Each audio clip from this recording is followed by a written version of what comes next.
con más mentiras y más traiciones.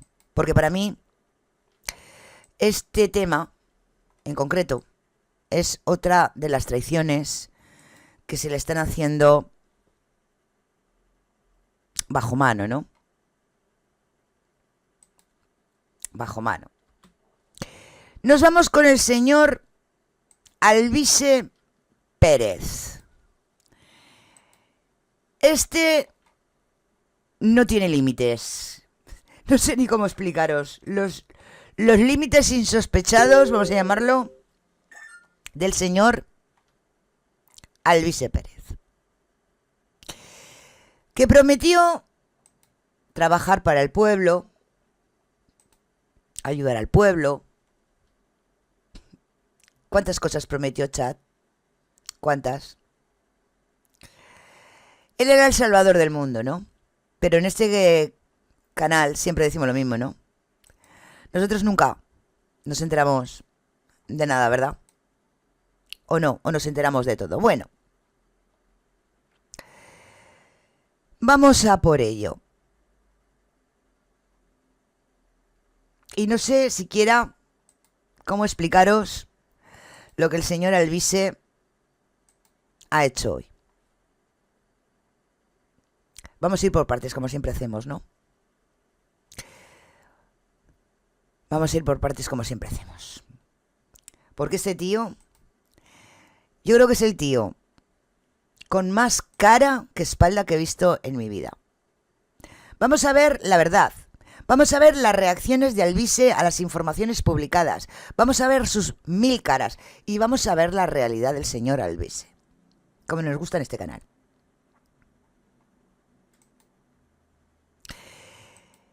Y vamos a comenzar. Vamos a comenzar poquito a poco. Álvaro Romillo, conocido como Crypto Spain, ha confesado ante la Fiscalía que entregó ese dinerín en metálico a Alvise Pérez antes de las elecciones europeas.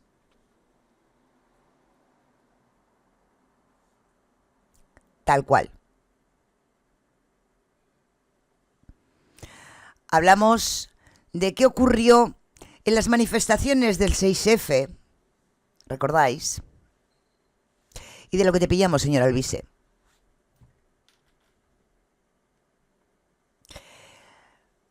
Bueno, pues en principio, y antes de la última declaración que ha dado hoy, que la vamos a ver la primera declaración que dio, cuando salió el tema. Esta es la reacción legal y jurídica de la información antes de la que ha dado hoy. A ver, creo que el despacho aquí en el Parlamento Europeo es el mejor lugar para confesaros que esto se nos ha ido de las manos completamente. No me votéis más. Empezaste haciéndome bullying para que me presentara a las europeas y aquí hemos llegado. Ya está, no me votéis más, porque superar electoralmente a Podemos y empatar con el partido de Yolanda Díaz, que es la vicepresidenta de España, que está todo el día en la tele, y hacerlo además en apenas un mes de existencia, o crecer a un ritmo del 10% mensual, aunque estemos vetados en todos los medios de este país, pues son cosas que, en fin, me vais a buscar la ruina, literalmente. Como sigáis con el boca a boca de votar se acabó la fiesta, en 2 meses más voy preso por los crímenes de los marqueses de Urquijo, por el asesinato de Manolete o la madre que lo parió. Pero me van a querer meter cualquier cosa, como la de hoy, como la de hace una semana, como todo eso. Además, que es que tenéis muchos partidos más para votar, cojones, hay muchos, no solo el mío. Todos sus líderes y mandos dependen económicamente del sistema para vivir, y a ninguno le van a atacar como nos están atacando a nosotros, pero le podéis votar para que cambie la cosa un poquito, tal, no sé qué, pero no cambie el sistema en sí. Yo entiendo que lo de donar el 100% del sueldo en fin, no haber pedido el 1.000.000 de euros en subvenciones o grabar en vídeo lo que cobran los eurodiputados aquí en secreto mamando de la teta del Estado sin decir nada, es algo que amenaza directamente al status quo de este país. Es básicamente como si 2 policías entregan 1.000.000 de euros sin marcar en una comisaría llena de corruptos. Pues que estás jodido. Aquí es lo que está pasando. En 108 días desde las europeas, ni una sola cadena televisiva en España ha querido entrevistarnos. Los principales medios de Inglaterra, como el Times, de Italia como Corriere di la Sera, de México como Forbes, Europa en general y tal, sí lo han hecho. Pero en mi propio país, en España, no. ¿Por qué? Porque rige la mafia mediática, que ya todos conocéis que no hace falta ni que os lo explique, la calidad de los periodistas de pacotilla mercenarios de este país. He esperado pacientemente a ver cómo intentaban destrozarnos, porque sabíamos que lo iban a intentar, pasa siempre. Y visto lo que les ha dado tiempo a inventarse contra nosotros, creo que es nuestro turno. ¿Queréis ver de verdad cómo funciona el sistema de este país? De verdad, queréis verlo, ¿verdad? Pues que empiece la catarsis. Bueno, pues eso es lo primero que contó cuando saltó la noticia de todo este tema. Pero había demasiadas pruebas, muchas pruebas en su contra. El responsable de Madeira Interclub creó para Alvise la cartera de criptomonedas que éste vendió a sus seguidores como una forma de donar dinero para la campaña electoral. Y seguían saliendo pruebas y pruebas hasta el día de hoy. La Fiscalía, el Tribunal Supremo, investiga a Luis Pérez Alvise por su relación con Madeira Interclub. La Fiscalía, controlada, dice él, por el PSOE, ha permitido que Interclub llegara a la audiencia. Luis Pérez negó el pasado día 16 cualquier vinculación con el club, pero la realidad es otra, diferente. Vamos a escuchar, porque ayer leímos los audios, hoy vamos a escucharlo. ¿Un pulso histórico en qué sentido? En el sentido de que las encuestas me encaminan cada vez más cerca de ser llave de gobierno con Feijóo y con Abascal. Y esto significa que yo en un posible acuerdo de gobierno puedo poner como sine qua non una serie de legislación relativas a Bitcoin, etcétera, ¿sabes? O sea que esto es un pulso en realidad entre lo que es el Estado-Nación y lo que es la libertad financiera. Por eso estoy intentando ver cómo afronto ese asunto, porque quiero defender, bueno, no sabes si defender tu negocio, defender Bitcoin, no sé cómo hacerlo y digo, lo voy a hablar antes contigo. Pues mira, esto para mí es un pulso histórico ¿en qué sentido? En el sentido de que las encuestas me encaminan cada vez más cerca de ser llave de gobierno con Feijóo y con... Qué claro lo tenías, ¿verdad? Qué claro lo tenías. Alvise llama ahora presunto estafador a su socio y le acusa de venderle a la fiscalía para evitar la cárcel.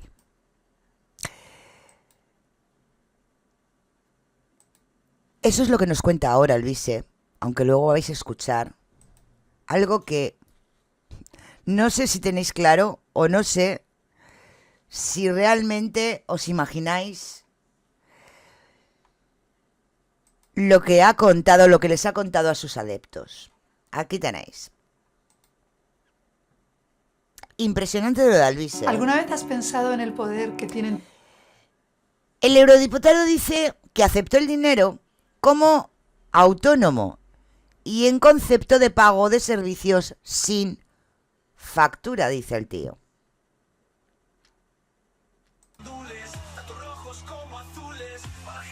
Se ha convertido en la fiesta de los corruptos, de los mercenarios, pedófilos y violadores. ¿Recordáis esas imágenes famosas? Y más vale Pedro Sánchez, porque aquí no somos tiranos, aquí respetamos. No estamos aquí por... Señores, esto es Málaga. Que nos ha robado todo, yo quiero que vaya a prisión.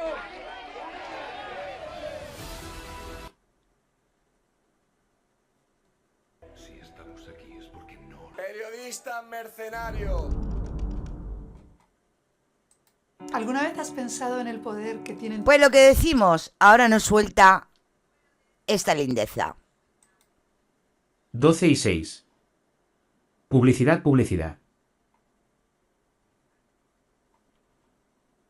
Bueno, y ahora no nos deja leerla, no seas mala persona. No nos dejes a medias, no seas malo. Venga, queremos leer el artículo como Alvise llama ahora presunto estafador a su socio. Alvise llama ahora presunto estafador a su socio y le acusa de venderle a la fiscalía para evitar la cárcel. El eurodiputado dice que aceptó los 100.000 euros como autónomo y en concepto de pago de servicios sin factura. Alvise reconoce el cobro de 100.000 euros como autónomo tras la investigación de la Fiscalía del Supremo.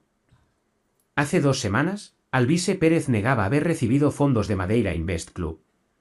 Hace una, desmentía tener relación con este chiringuito financiero o con su responsable, Álvaro Romillo. Pero hoy, después de que éste le denunciase ante la fiscalía y probase que ambas cosas eran ciertas, el eurodiputado reconoce que este negocio le proporcionó 100.000 euros y que él los aceptó como autónomo y en concepto de pago de servicios sin factura. Alvise Pérez, que accedió al Parlamento de Bruselas gracias a los más de 800.000 votantes que confiaron en su discurso contra la corrupción y la partitocracia, justifica ahora haber recibido esos fondos en metálico porque aboga por una guerra de la libertad fiscal contra el Estado-nación que quiere prohibir el efectivo. Es una afirmación que, dice, ya utilizó en el acto organizado por Madeira Invest Club y Sentinel, negocio a través del que se le proporcionaron los fondos y que, hasta ayer, aseguraba que era su única relación con este asunto. De esta forma, Álvaro Romillo, el que fuera su socio y al que Alvise Pérez pidió fondos para posibilitar una parte urgente de la campaña, es ahora un presunto estafador a juicio del líder de Se acabó la fiesta, Salv. Así se lo ha trasladado este jueves a los más de 700.000 seguidores que acumula en la red social Telegram. Unas acusaciones que vierte después de conocer que este delató al eurodiputado y facilitó que la Fiscalía del Tribunal Supremo lo investigue por financiación ilegal. Romillo, que cerró Madeira Invest Club a raíz de las informaciones de su vínculo con Alvise Pérez, está denunciado en la Audiencia Nacional por estafa y el pasado 19 de septiembre acudió a la Fiscalía General del Estado para ofrecer su entera colaboración con la justicia. Entregó pantallazos de sus conversaciones con el eurodiputado que demuestran, en contra de lo que aseguraba el líder de Salv, que mantenían un contacto frecuente y que Alvise Pérez le pidió en varias ocasiones que le ayudara a cubrir los gastos de su campaña electoral, digital, físico, audiovisual, propaganda, logística.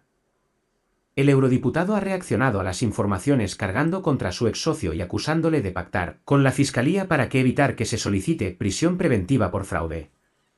Romilla lo habría negociado, según Alvise Pérez, a cambio de demostrar ante el Ministerio Público que aportó fondos para ayudar con el proyecto de Se acabó la fiesta, como autónomo. Con poco margen de actuación tras la revelación de esas conversaciones, y ante las críticas que están surgiendo en su propia comunidad, Alvise Pérez pretende ahora justificar que se financió ilegalmente porque su campaña electoral estaba bloqueada por los bancos. Recuperando el argumento de que el sistema va en su contra y criticando que el Estado pretende controlar sus movimientos, el eurodiputado quiere convencer a sus seguidores de que recibir los 100.000 euros en efectivo es una demostración más de su filosofía. Así, el líder de Salv asegura que aquellos fondos de Madeira Invest eran un pago por unos servicios que él habría proporcionado en el ejercicio de su actividad como autónomo. La ley antifraude aprobada en 2021 fija que ningún trabajador por cuenta propia puede pagar ni recibir dinero en metálico por un valor superior a 1.000 euros, pero Alvise Pérez, según ha confirmado él mismo, cobró 100.000 euros sin factura de este chiringuito financiero. El eurodiputado no reconoce que aquellos fondos fueran destinados a financiar su campaña electoral para los comicios del pasado 9 de junio, pero las conversaciones que mantuvo con Romillo así lo certifican. La ley sobre financiación de los partidos establece que nadie puede donar más de 50.000 euros anuales a una formación política, pero el responsable de Madeira Invest entregó al líder de Salv 100.000.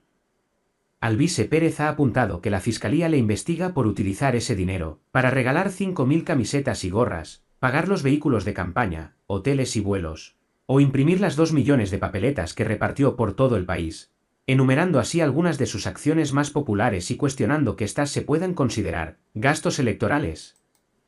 ¿Queréis saber lo que dice esto? Lo que habéis visto hasta ahora es lo que nos ha contado a día de hoy. Porque hace menos de 20 minutos ha contado otra cosa muy diferente. Y ojo al piojo. Porque lo mejor, como siempre, chat, está por llegar, ¿verdad, señor Alvise? Con un par de cojones. Hola a todos, estoy aquí para confesarme ante las millones de personas que me leéis desde hace años, a los más de 800.000 españoles que me habéis votado y a los cientos de jueces, políticos, periodistas, medios y canales de televisión de este país. No voy a esperar a ningún juicio porque no necesito ningún juez. Soy culpable.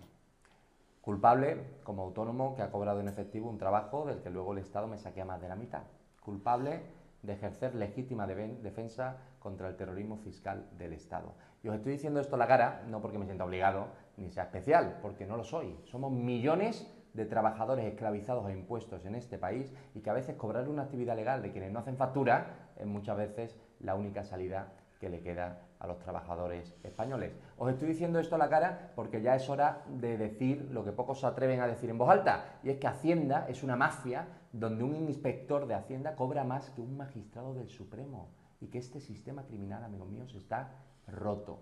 Acepté, y es verdad, cobrar esos honorarios privados, repito, privados, sin factura, para poder tener más ahorros con la finalidad de no enriquecerme por mi actividad política, que es lo que prometí públicamente, porque me niego a que el Estado siga llevándose la mitad de lo mío y porque todo aquel que depende económicamente del poder se corrompe. Lo llevamos viendo décadas en partidos viejos y nuevos. Yo no me voy a esconder. Mientras muchos seguís aferrados a un sistema que os promete seguridad e ilusiones vacías, otros decimos en voz alta cómo hay jueces vendidos por comisiones ilegales, cómo todos son periodistas mercenarios que venden noticias falsas y cómo todos son políticos de toda ideología, que se gastan vuestro dinero en mansiones en Dominicana, en putas y en cocaína. Porque ya no hay ideología, ya no hay razón ni verdad. Solo importa quién está dentro del juego y manda y quiénes estamos fuera y nos obligan a obedecer. Por eso, al criminal que ha estafado a miles de personas, el gobierno le ha permitido huir a Dubái a cambio de decir que me regaló 100.000 euros. Y por eso a los Puyol, a los José Bono y a todos los que nos roban cientos de millones de euros públicos desde hace décadas nunca les pasa nada. Y si les pasa, no os preocupéis, que ya aparece un juez para cometer justo el error necesario para que salgan siempre absueltos. Inmunidad eterna a la clase política. Yo soy hoy el acusado y me libraré como siempre porque detrás de las calumnias y los mensajes entrecortados no hay nada más que una complementaria Hacienda, recordadlo. Pero bueno, no nos equivoquemos, no soy yo quien está realmente en juicio.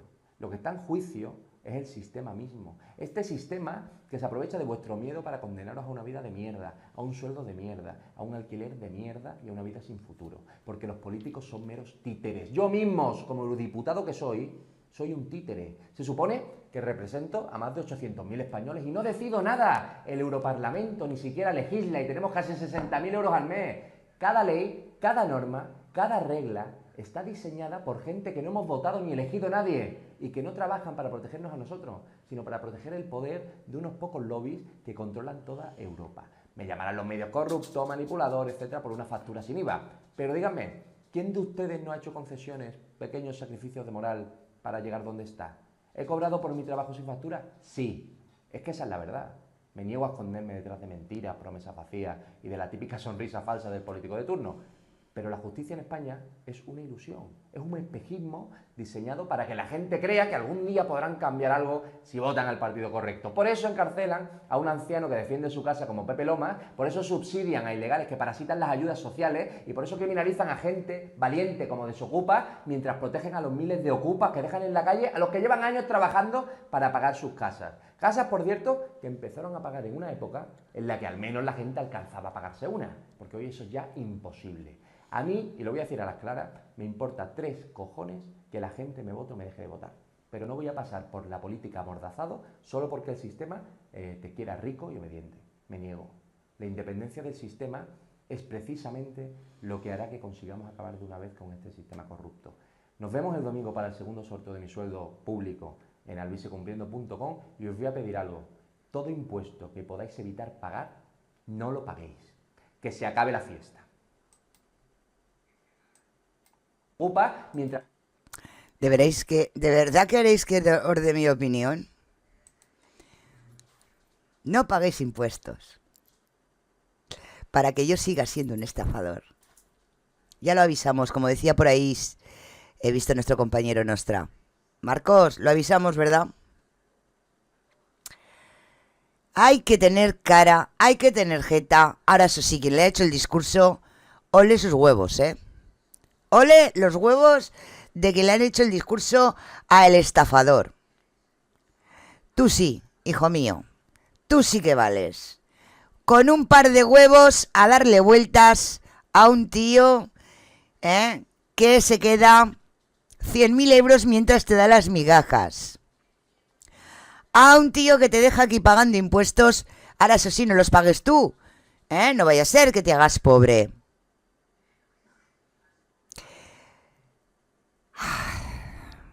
Es que, de verdad, Albise. ¿De qué te pillamos? Te pillamos desde el principio y ahora vamos a dar un repasito.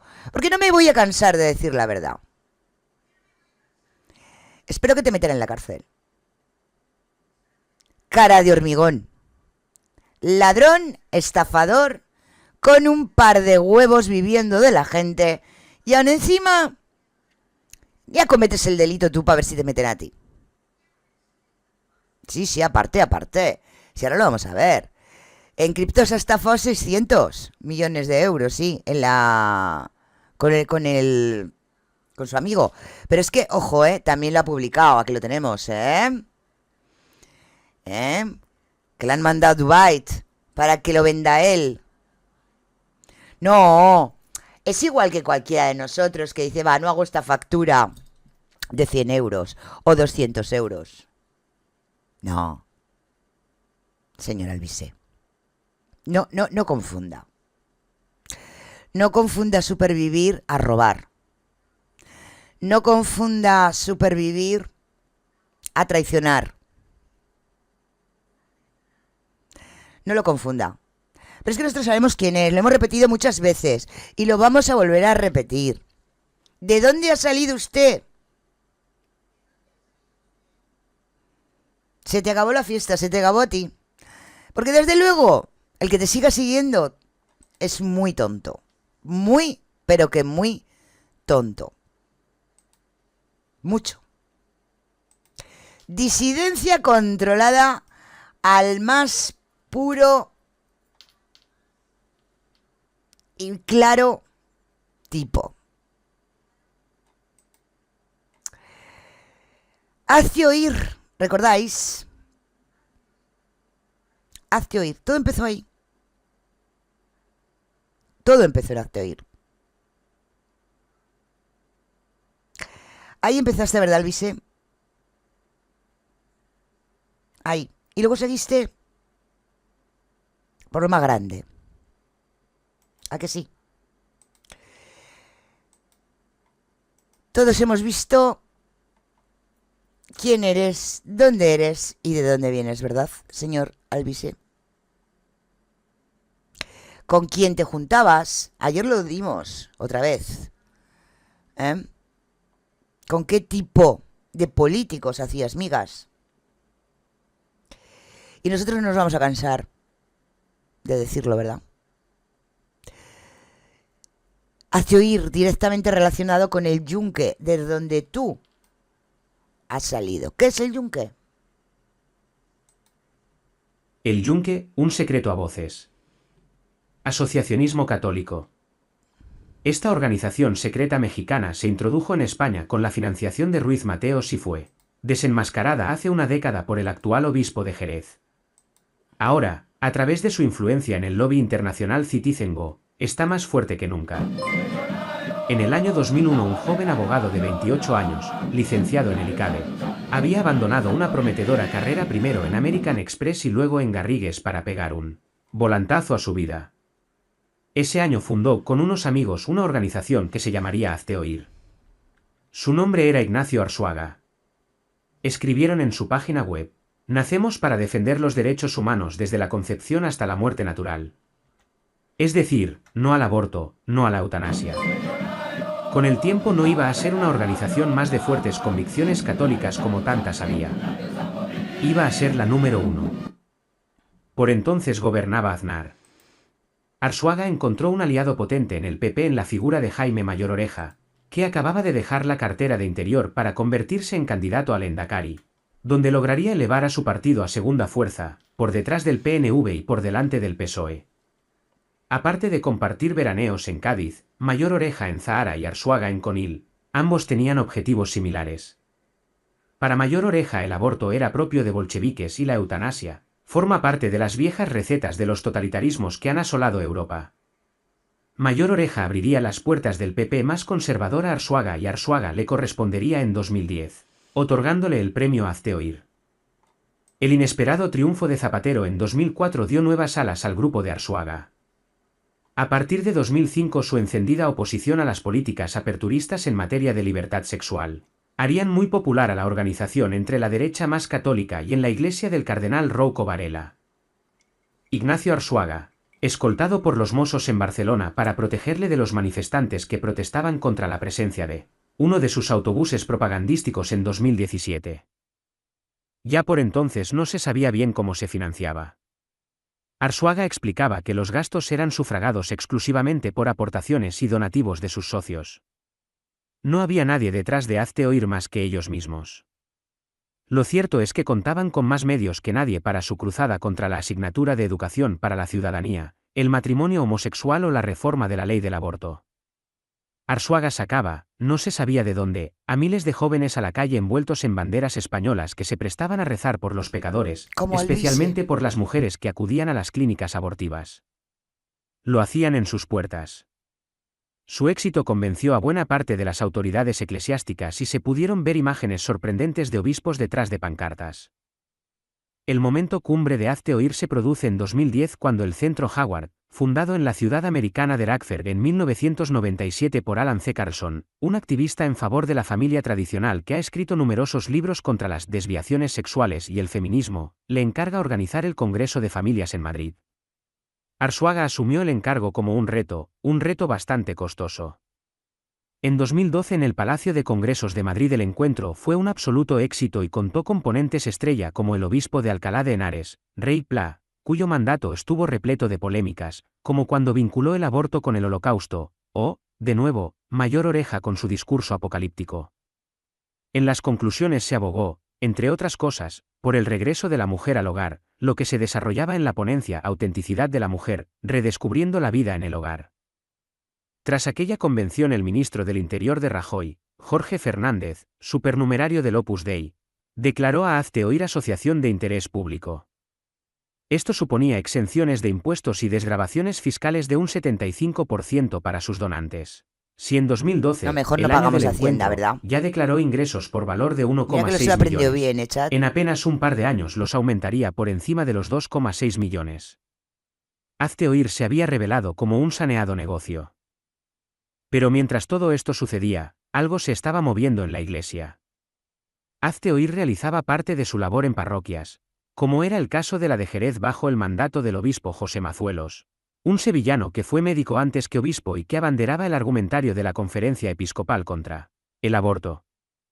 El sustituto de Mazuelos al frente de la diócesis de Jerez iba a ser el granadino José Rico Pavés, un prelado muy cercano a las posturas del Papa Francisco y que durante su etapa como obispo auxiliar de Getafe había tenido un papel protagonista en desenmascarar a la organización secreta que se encontraba detrás del grupo de amigos que habían fundado Hazte Oír.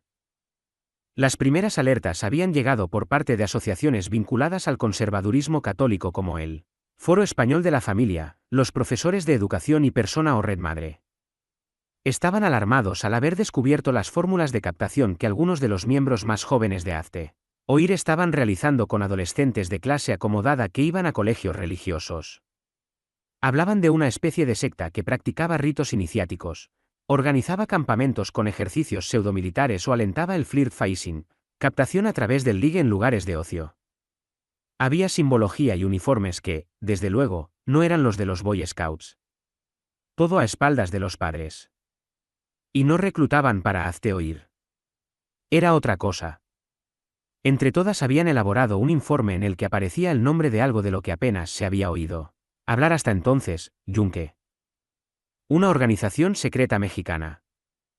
¿Qué era Yunque?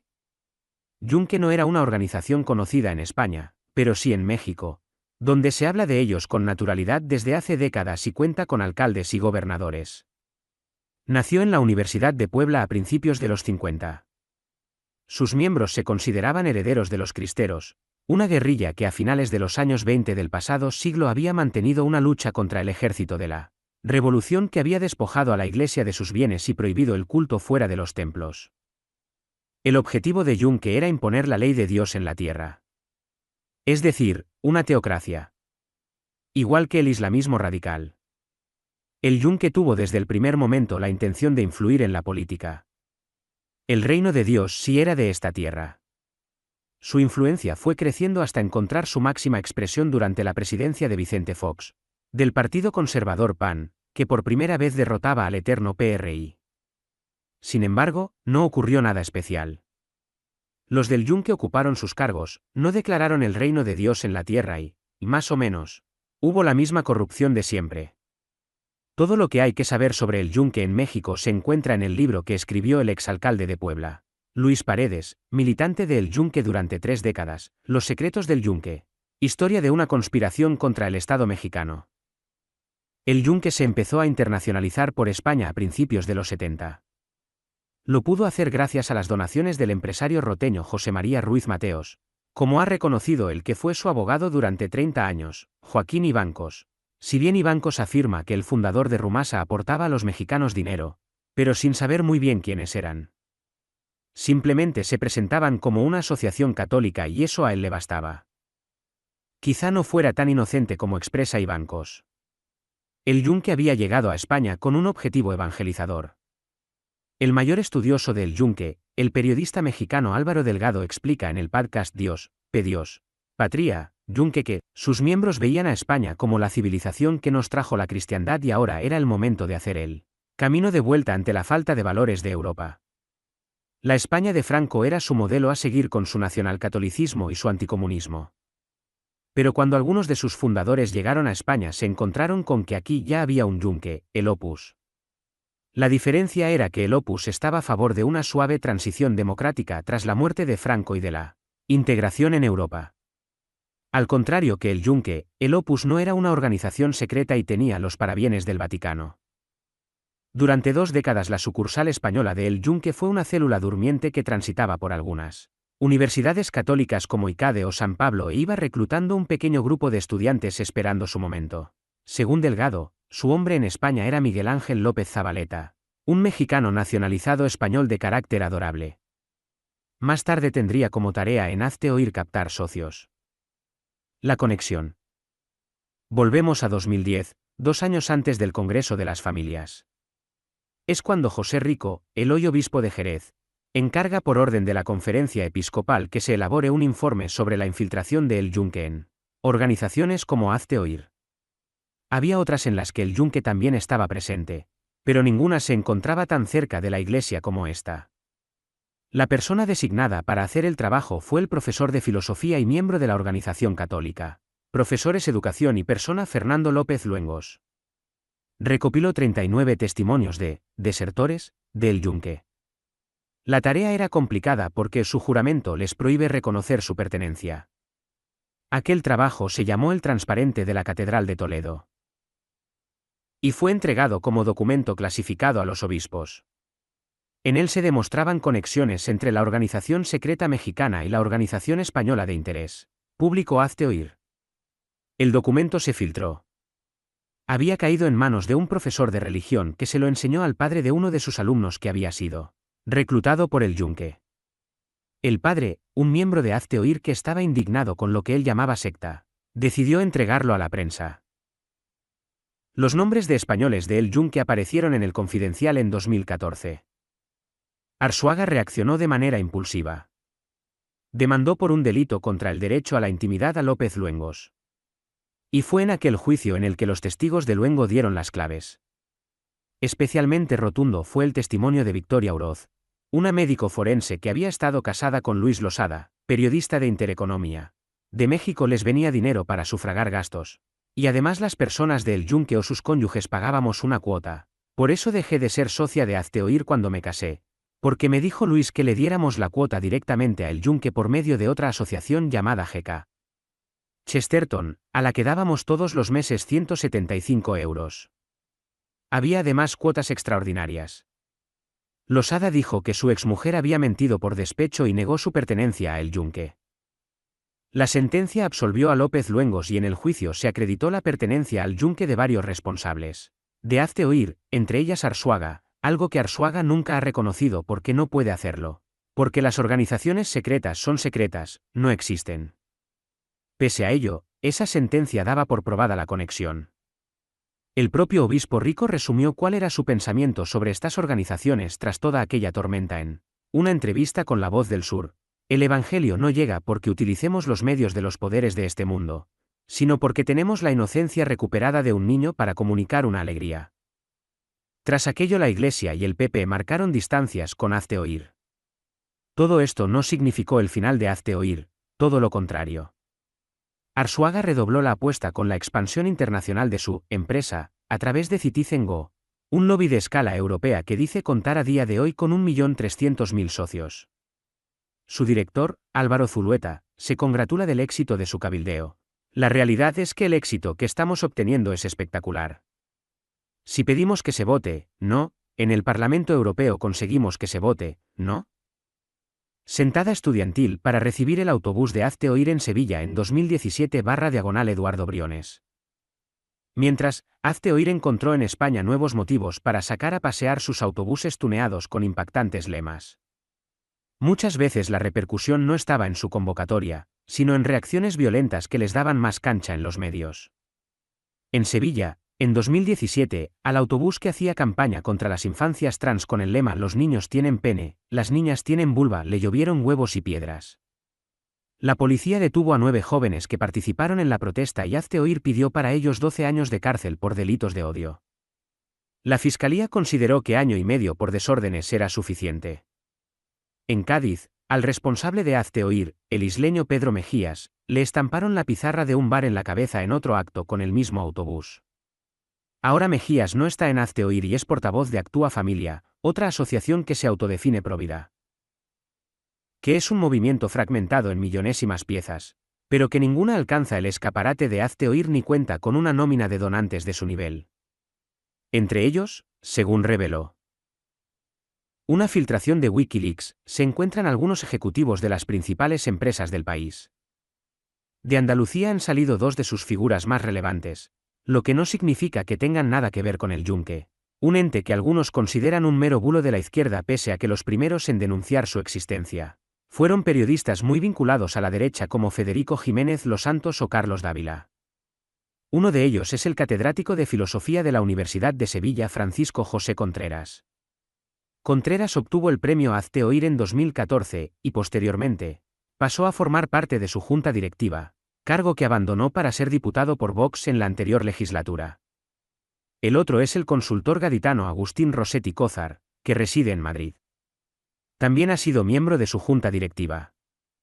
Rossetti Cózar es hijo del general Rossetti, que fue diputado por Vox y colaborador del obispo de Cádiz, Rafael Zornoza, en la gestión de las fundaciones de la diócesis.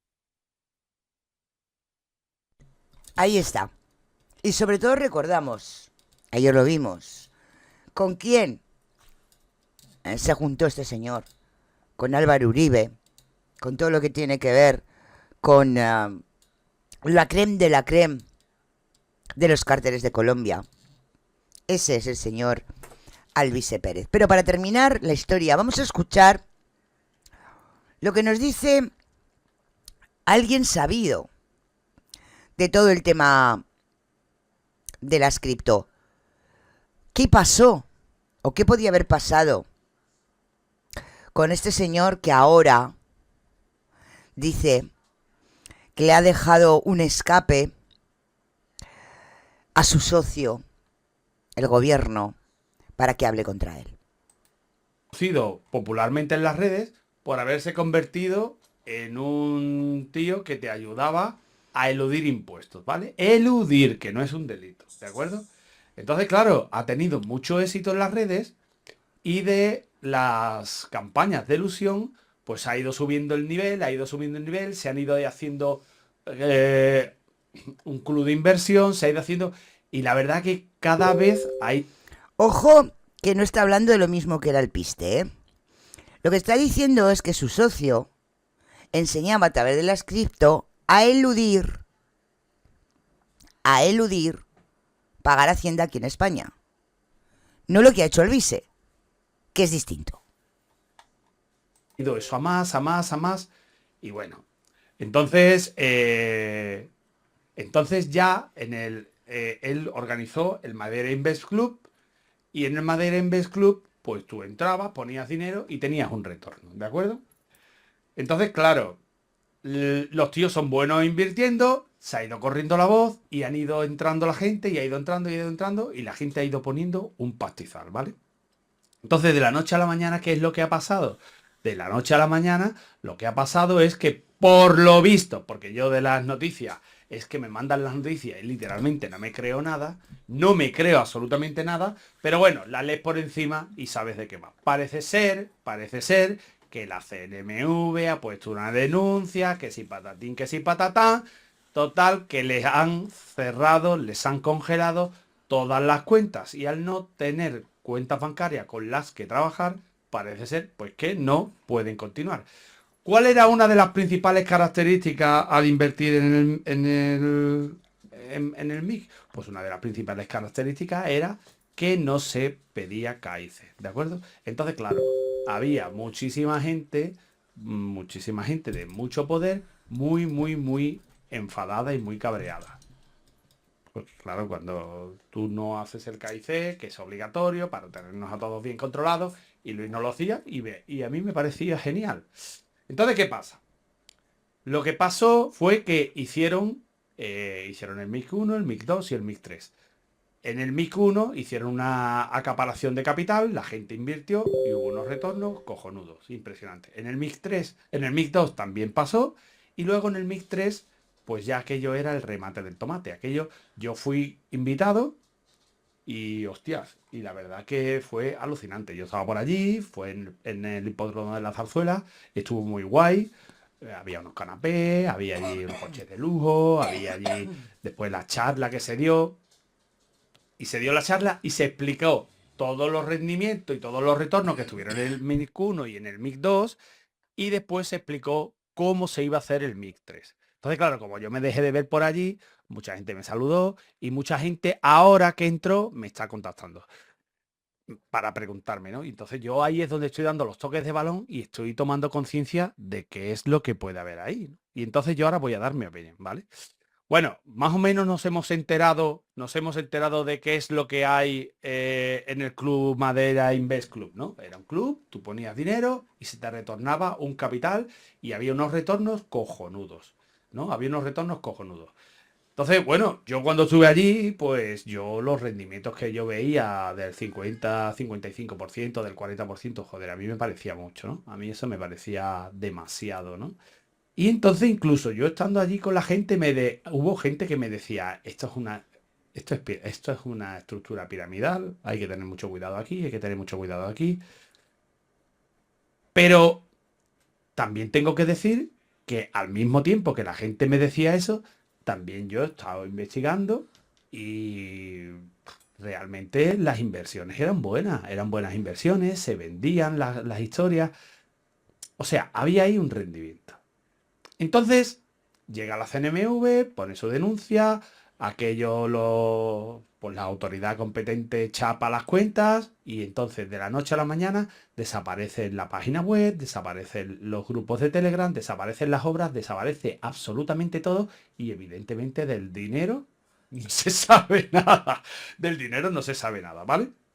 Yo quiero decir una cosa, vaya por delante, que yo pienso que Luis porque a mí me han dicho que durante el mes de agosto, que han estado cerrados, han vaciado las cajas, había cajas allí, cajas de consigna, había coches de lujo, había de todo. Que me han dicho que lo han vaciado todo y se lo han llevado todo. Yo tengo que decir que no me lo creo. Yo no me creo eso. No me lo creo. Yo no me lo creo.